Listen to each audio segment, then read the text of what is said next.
आगामी लोकसभा आणि विधानसभेच्या निवडणुका जसजशा जवळ येतील तसतसे अनेकांच्या अंगात आमदारकी आणि खासदारकीचे वारे संचारू लागते आहे।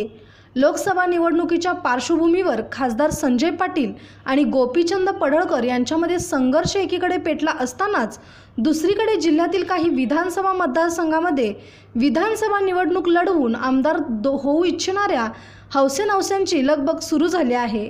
यामध्ये जिल्ह्यात प्रामुख्याने मिरज विधानसभा मतदारसंघ आघाडीवर आहे।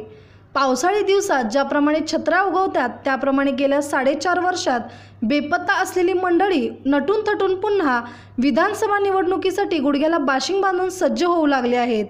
ज्यांना मिरज विधानसभा मतदारसंघाशी येथील जनतेशी काही घेणे देणे नाही अशी मंडळी विधानसभा निवडणुकीसाठी पुन्हा मैदानात उतरू इच्छित आहेत। ज्यांना काही देणे घेणे असते त्यांनी गावातील मागील निवडणुकीपासूनच मतदारसंघातील इथल्या जनतेसाठी काहीतरी केले असते। निम्म्या तालुक्यातील जनता दुष्काळाने होरपळते आहे, मात्र पावसाळ्यातील छत्र्यांप्रमाणे उगवलेले हे अकाली नेते गावोगावी सगळ्यांना एकत्र करून भलत्याच गोष्टींवर उधळपट्टी करत आहेत। सोशल मीडियावर त्यांची चमकोगिरी सुरू आहे। नुकत्याच एका मेळाव्यात त्यांनी शक्तीप्रदर्शनही केले। एकूणच काय तर त्यांना आमदारकीसाठी भलतीच गडबड सुरू झाली आहे। मात्र मिरज विधानसभा मतदारसंघातील जनता किती सुज्ञ आहे हे त्यांनाही चांगलेच माहिती आहे।